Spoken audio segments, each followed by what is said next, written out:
sweet sleep fall upon the man. He slept.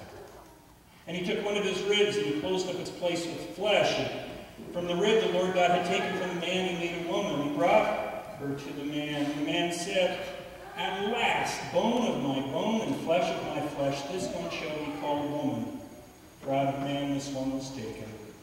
Therefore a man leaves his father and his mother and clings to his wife, and they become one flesh, and the man and his wife were both naked, and they were not ashamed." And the second passage I want to share with you comes from Matthew chapter 7, familiar words, I'm sure.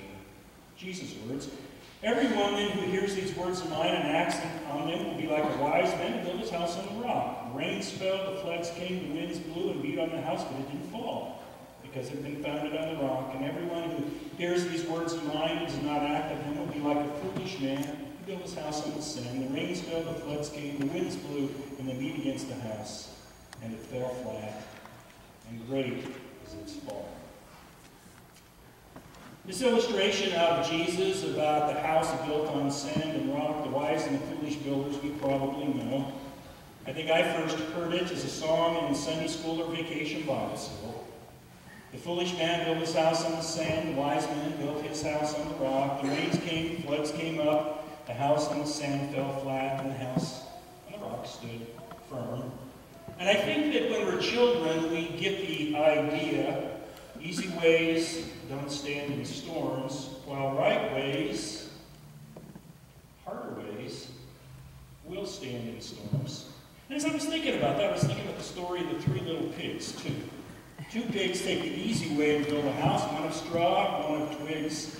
The third little pig puts in the hard work to build it with bricks.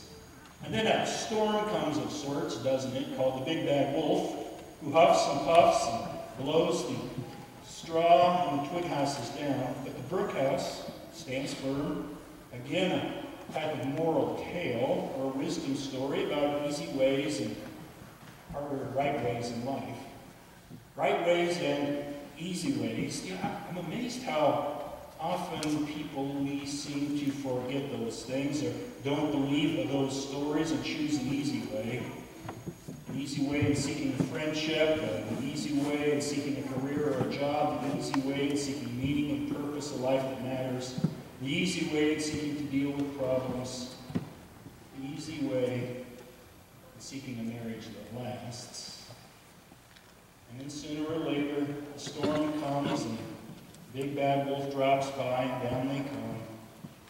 And notice it's not if the storm or that big bad wolf comes, but when. And if the building was done the easy way, it comes down. The right way, Jesus' point was that the wise person both hears and acts on Jesus' words, doing the hard work and building a life on faith. The foolish person, he or she has heard, may know the answers, but chooses the easy way and doesn't do it, and they're foolish because the storms will come. The big bad wolf does still walk around the neighborhood. Right ways and easy ways, it's also true about marriage, you know that. It was true for that first Adam and Eve in the garden when God brought Eve out.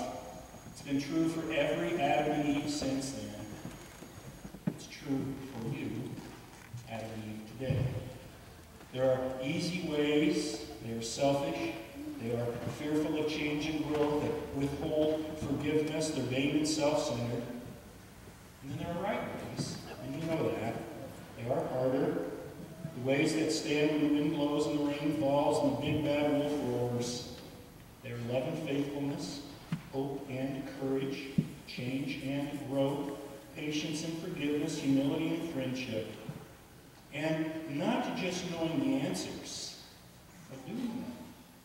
The right way, it is a hard way, especially when your energy is going to be low, and maybe your patience will be thin, and schedules are full, and maybe there are days when stress is high. But you can do it. I'm sure you can. I believe that. You can do it because this is God's gift to you, to each of you, to share with each other. And I encourage you to choose the right way, the hard way, the wise way. And one final thought.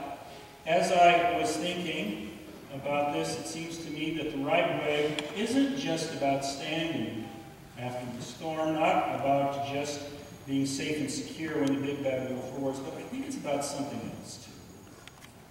A couple of years ago in January, my wife and I were out in Yuma, Arizona visiting my parents, and you know, when you live in western Pennsylvania, it's kind of nice to get out of here and go to Arizona for a week or so, and so we did.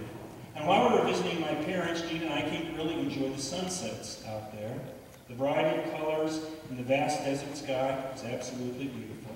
So on that last evening, we're both outside, waiting for the sun to set, waiting for that last sunset to be painted across the sky. Well, the sun went down, and nothing much happened. We waited and we waited, but all that we saw was this fading yellow and some grays and blues, and the sun went down.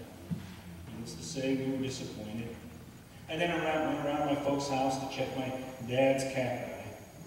But Jean, for some reason, she stayed on the patio and she continued to look west. And then I heard her call me. And as I came around the house, I saw the best sunset yet. Reds and yellows and greens and blues and purples all reflected in the clouds here and there. It was the best. And I had almost missed it because I wasn't patient. My wife Jean had waited and her patience paid off and she shared it with me. The easy ways fall. And they also don't have the patience to wait for the beauty. But the right way, it does stand after the storm. And it does see the beauty in life, the beauty of faith, and the beauty of love. May you help each other and be patient in the days and the years before you to see all the beauty. It's now time to exchange your promises of love and faithfulness to one another. Do you want to give Alex your flowers? Turn to each other.